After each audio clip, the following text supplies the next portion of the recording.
From magical to insulting, even genius, these are just a few words critics and passersby are using to describe the UK-based artist Banksy's month-long residency in New York City. He spent the last 4 weeks painting 4 storefronts in practically any public space throughout the city with his provocative graffiti-style motifs.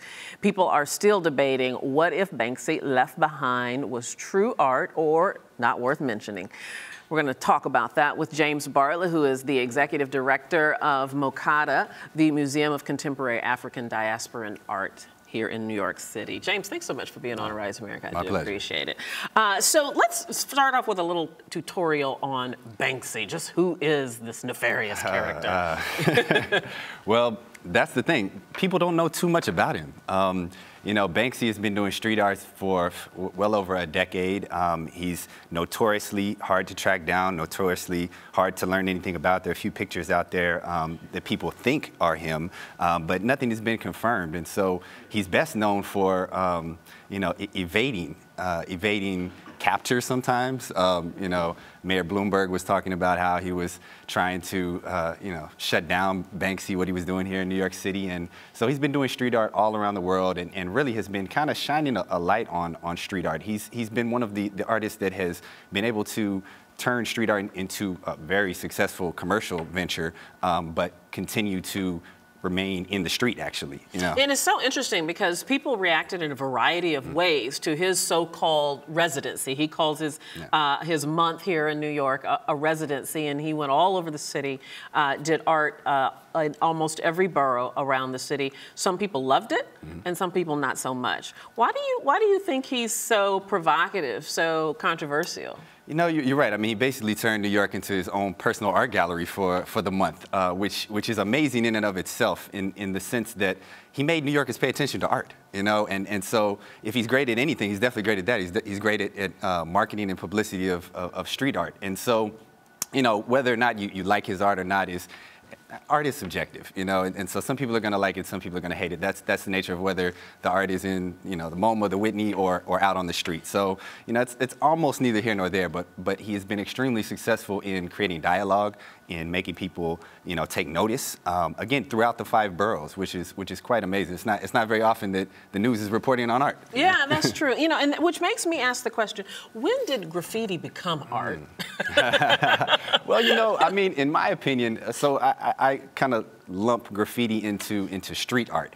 And I mean, honestly, street art has been around since before there were streets, honestly. You know, there was cave paintings. People have always wanted to leave their mark. So that's kind of the start of street art. You know, graffiti, you know, took things to a new level, you know, with hip hop kind of becoming a world influence.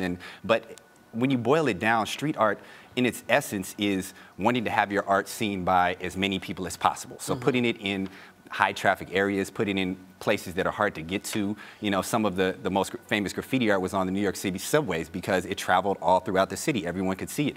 And so, again, Banksy's kind of taking things to the next level, not only putting his art in visible places, but creating so much attention around it that media pays attention, that people travel to go find it. I mean, basically changed New York City into a giant scavenger hunt. And talk about how his art might be considered different and unique.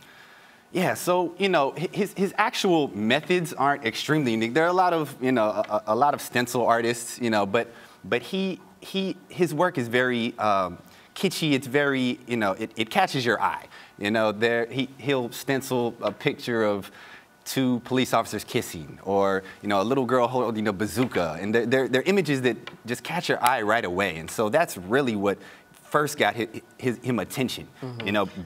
And what about the subjects that he explores in his art?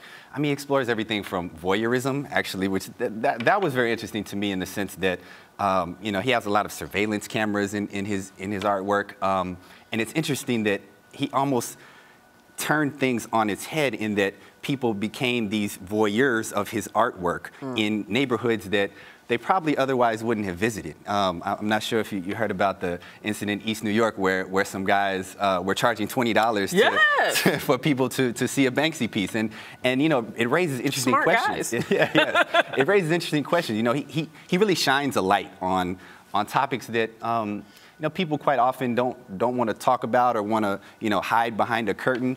And one that he shined a light on in this experience, I'm not even sure he was trying to, is gentrification. The fact that, he was putting his artwork in places in New York City that, art collectors, art dealers, art connoisseurs would never travel to. And they're going and they're, again, being voyeurs in these neighborhoods. And these people kind of took it upon themselves to say, hey, well, if an art gallery makes money, if a museum, charges admission, we're going to charge admission if you're going to come to our neighborhood. So it's very interesting. And maybe this is a nature of graffiti art, but it seems like he wanted to also reach the masses because he had what many might call a stunt, where he hired someone, set up a vendor on the street, and sold pieces for $60.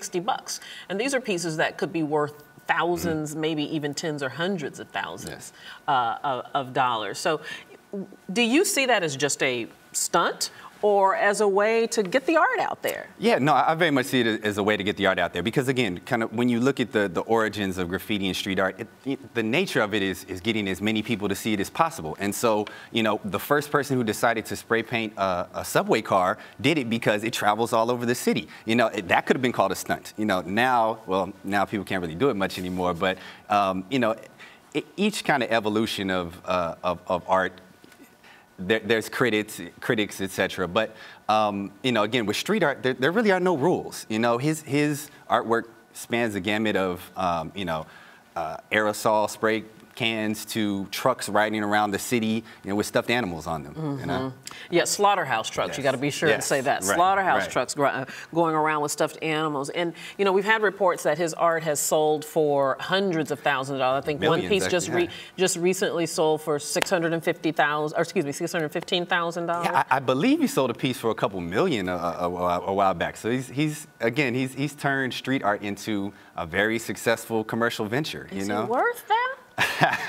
Again, he's still alive. He is. That's not the only thing that makes art valuable. But when you look at graffiti and street art, artists like Jean-Michel Basquiat, made the jump to gallery. I think he's just doing it in a different way. Yeah. Well, it sure is provocative and it's got us talking. James Bartlett, thank you so much. Nice to meet you. Pleasure. Thank you very much for joining us. We'll see you tomorrow on Arise America. Bye-bye.